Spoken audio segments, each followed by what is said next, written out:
Ladies and gentlemen, ano ba ang ginagawa mo or sinasabi mo sa partner mo kapag nakakaramdam ka na gustong-gusto mo na makipag-S sa kanya? Hello guys! So, ang topic natin for today, eto, mga pwede mong gawin para magpahiwatig sa partner mo na gustong-gusto mo makipaglambingan sa kanya. So, kung nakaka-relate ka, kung gusto mong malaman ang mga ito, panoorin mo ito.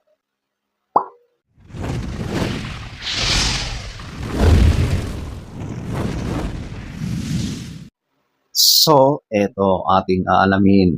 Number 7, magiging direct or ito na yung mas brutal na direct to the point.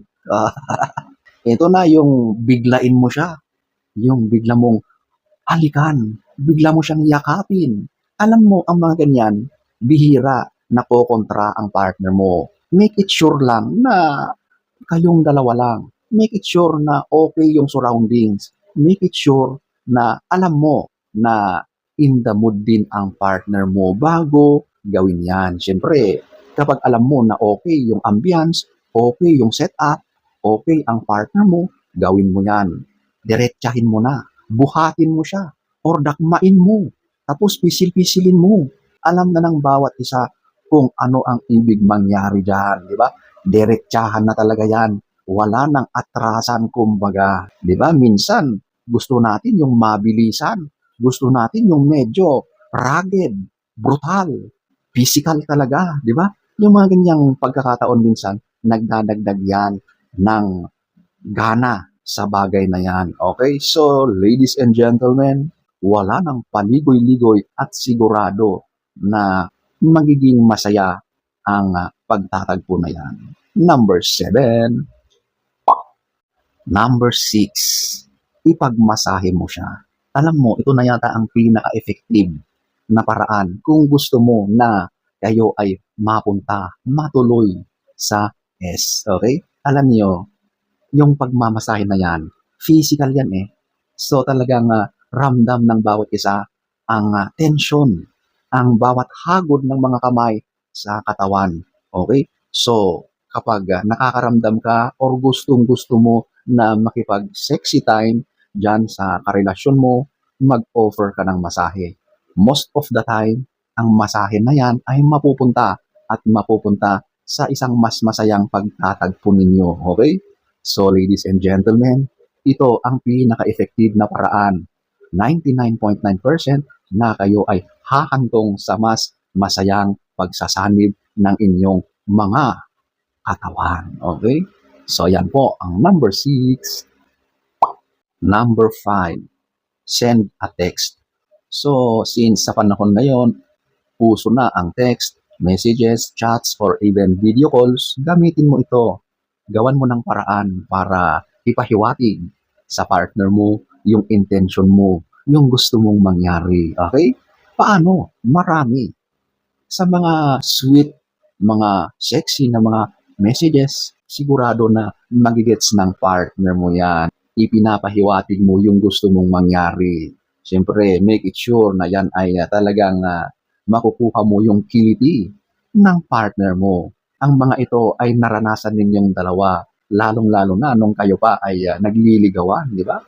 Sariwain mo yung mga dati nyong ginagawa at yun ang gawin mo. I-text mo siya, mag-send ka ng message na sigurado na yung partner mo ay gaganahan, maiintindihan niya yung iyong gustong mangyari, di ba? At kapag nakipagkita ka na or nagkita na kayo, sigurado na yan na ay handang-handa na sa ganyang gusto mong mangyari. Di ba? So parang nagbibigay ka ng advance na message sa kanya na ganun ang gusto mong mangyari. So ayan po ang number 5. Number 4, ito yung non-verbal cues. So ito na yung actions, di ba? Kahit hindi ka nagsasalita, pero gumagawa ka, gumagalaw ka, actions ika nga, mas makukuha niya yung signs na gusto mong mangyari, okay? So, paano ba ang mga cues na ito? Napakarami mong pwedeng gawin. Halimbawa na lang kung ikaw si babae, yung simpleng pagsuot mo ng damit na sobrang kaakit-akit sa paningin ng partner mong lalaki, sigurado na makukuha na niya yung ibig mong mangyari. Kasi diyan pa lang, pagkakita niya sa iyo, sigurado na mag-aalab na ang damdamin ng lalaki. At sa part din ng lalaki, marami ka rin pwedeng gawin. Example na lang, tabihan mo yung partner mo or magiging sweet ka sa kanya sa mga ginagawa mo, sigurado na gaganahan ang babae sa mga ginagawa mo. Basta yung simpleng mga gestures na alam mo na matutuwa sa iyo ang partner mo, sigurado na mas madaling mapunta sa isang romantic setup ang mga ginagawa mo. So ladies and gentlemen, marami kayong pwedeng gawin. So ayan po, ang number 4. Number 3, ito yung compliment and flirt. So ito na yung purihin mo siya at dagdagan mo pa yan ng pakikipagharutan sa kanya. Magpakita ka ng mga signs na gusto mo ng ganyan. Okay? So kapag alam mo na dalawa lang kayo, magsabi ka na, mahal, ang ganda-ganda mo, ang gwapo mo ngayon, ang hot mo. Mga ganyang mga papuri, sigurado na magbabago yung ambience at mararamdaman din ng partner mo na, uy, mukhang romantic ang ganitong oras nating dalawa. Di ba? Yung mga ganyang pagpuri mo sa partner mo, sabihin mo, sigurado na mapupunta yan sa mas magandang pagmimiig ninyo. Okay? At ito pa, makipag-flirt ka sa kanya. Di ba? Yung mga simpleng pagdikit-dikit mo sa partner mo, magsesend yan ng signal, magsesend yan ng signs na, woo, di ba? Mararamdaman yan ng partner mo. Yung simpleng paghawak mo sa kanyang kamay, pagpisil-pisil mo sa kanyang ibang parte ng kanyang katawan, nako, sigurado yan. It will send shockwaves sa partner mo. Di ba? So, ladies and gentlemen, makipagharutan ka rin sa kanya. I'm sure na kayo ay mapupunta sa isang happy ending. Wow! So, ayan po, ang number 3. Number 2, eto yung express your feelings. So, medyo direct na ito, di ba? Walang paligoy-ligoy. Pero, syempre, romantic ito. Sweet itong pakinggan sa part ng karelasyon mo. Ito yung mga simpleng pagsabi na, namimiss na kita, miss na kita, mahal ko. Di ba? Alam mo, kapag narinig ng partner mo yan, sigurado na maiintindihan niya yung gusto mong ipahiwatig. Or yung simpleng pagsabi mo na, mahal kita, nako, napaka-sweet niyan. At sigurado na yung atmosphere kapag sinabi mo ay siguradong mas magiging romantic. So, be direct. I-open mo, i-express mo ang sarili mo sa partner mo. Sabihin mo lang yung mga ninanais mo, yung nararamdaman mo sa kanya sa ganyang mga pagkakataon.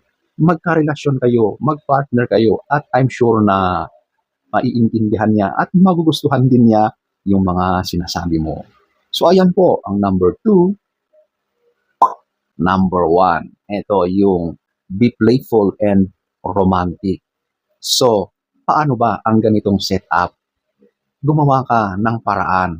Alamin mo yung mga gusto ng partner mo, yung mga paborito niya sa kanyang pagkain. So, ipaghanda mo siya ng kanyang paboritong pagkain.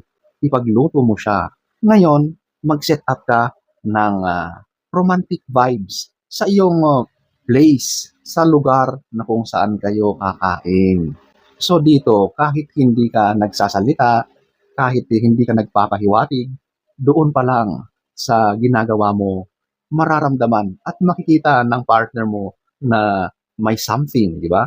Kasi yung cozy na atmosphere dahil sa ginawa mo sa paghahanda mo sa kanyang paboritong pagkain, mas malakas ang dating sa kanya nung mga ipinaghanda mo, nung mga ginawa mong setup diyan sa paghanda mo ng paboritong pagkain ng partner mo. Ginawa mong romantic yung atmosphere. Maaring may candles, tapos meron pang scent na mas lalong nakakaakit sa romantic vibes na ginawa mo. Okay? Number 1. So, ayan po ang ilan sa maraming pwede mong gawin para ipahiwatig, iparamdam mo sa partner mo na gustong-gusto mo ng ganon. So, sana ay nagustuhan niyo ang ating topic for today. Next story time. Don't forget to subscribe.